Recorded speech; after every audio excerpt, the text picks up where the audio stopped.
क्या ऐसा कोई देश है जहां पर तीनों चुनाव यानी कि देश का चुनाव, राज्यों का चुनाव और स्थानीय निकाय चुनाव एक साथ करवाए जाते हैं? क्या भारत में पहले कभी ये तीनों चुनाव एक साथ कराए गए?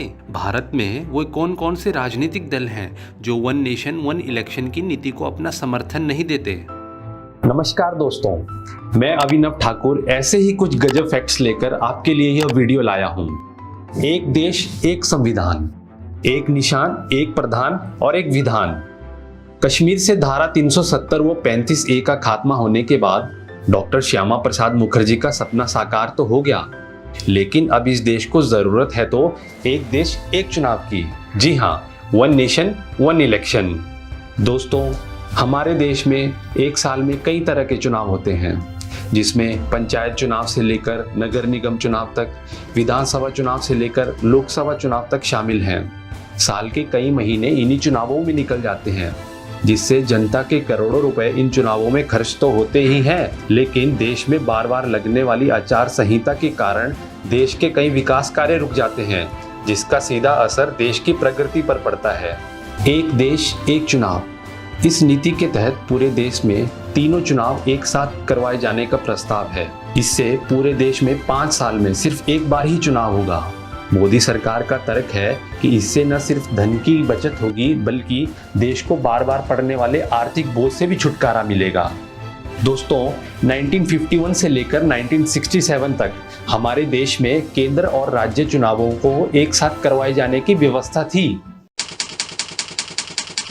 1951-52 में तो सभी राज्यों के चुनाव लोकसभा चुनावों के साथ हुए, लेकिन राज्यों के पुनर्गठन और सरकारों की बर्खास्तगी के चलते यह क्रम धीरे धीरे बिगड़ता गया। 1957 में लोकसभा चुनाव के साथ सिर्फ 76% राज्यों के ही चुनाव हो पाए, जबकि 1962 और 67 में यह आंकड़ा 67% तक पहुंच गया। 1970 आते आते यह चुनाव कराने की परंपरा पूरी तरह से खत्म हो गई। पिछली सदी का आखिरी दशक, जब भारतीय जनता पार्टी का चुनावों में दबदबा कायम होना शुरू हुआ, तो लोकसभा व विधानसभा चुनावों को एक साथ करवाने की बहस फिर से उठी। बीजेपी के वरिष्ठ नेता आडवाणी जी इस प्रणाली को पूरे देश में लागू करवाने के लिए काफी गंभीर भी थे।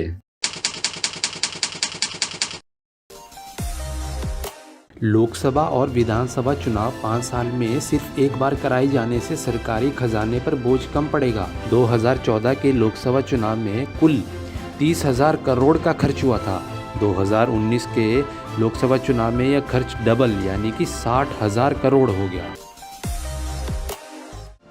एक साथ चुनाव करवाने से दूसरा सबसे बड़ा फायदा यह होगा कि राज्यों को बार बार आचार संहिता का सामना नहीं करना पड़ेगा। सरकारी कामकाज भी प्रभावित नहीं होगा। आचार संहिता लगने से सबसे बड़ा प्रभाव शिक्षा क्षेत्र में पड़ता है। लोकसभा चुनाव हो या विधानसभा चुनाव, इसमें काले धन का उपयोग बड़ी मात्रा में होता है।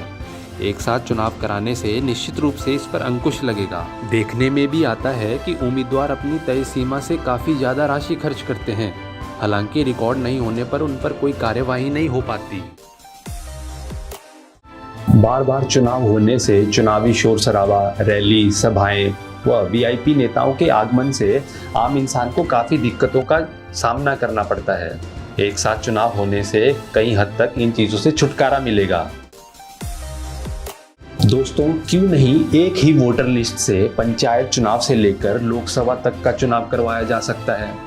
इससे चुनाव आयोग को बार बार वोटर लिस्ट जारी करने की आवश्यकता नहीं पड़ेगी।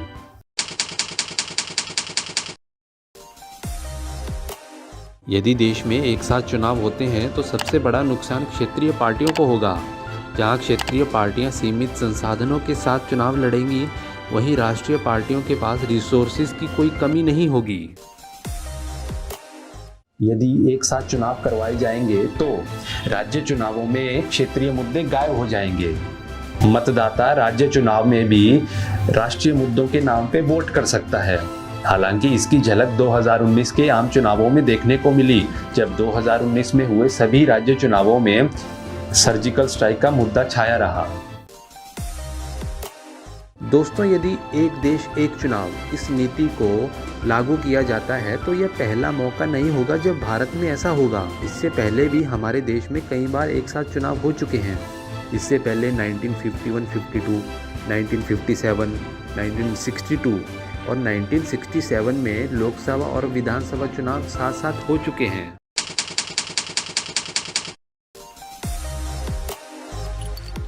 यदि एक साथ चुनाव करवाए जाएं और वहां समय से पहले ही सरकार गिर जाती है तो ऐसी परिस्थिति में क्या होगा?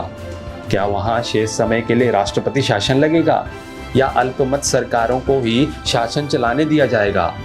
ऐसा करने से पहले इन तरह के सवालों का जवाब ढूंढना पड़ेगा। आर्टिकल 356 के अंतर्गत केंद्र के पास किसी भी राज्य सरकार को बर्खास्त करने का अधिकार होता है। ऐसे में एक साथ कैसे चुनाव करवाए जा सकते हैं?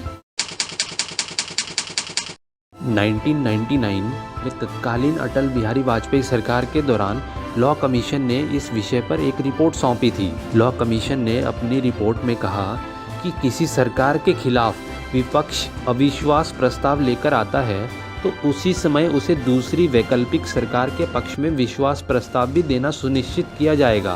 दोस्तों, भारत में 9 राजनीतिक दलों ने इस नीति का विरोध किया है। ये 9 राजनीतिक दल ऑल इंडिया तृणमूल कांग्रेस, आम आदमी पार्टी, द्रमुक यानी कि Dravid Munnetra Kazhagam, CPI, CPM, Janata Dal secular, Goa forward party and forward block और तेदेपा यानी कि तेलुगु देशम पार्टी। इन 9 राजनीतिक दलों ने इस नीति का विरोध किया है।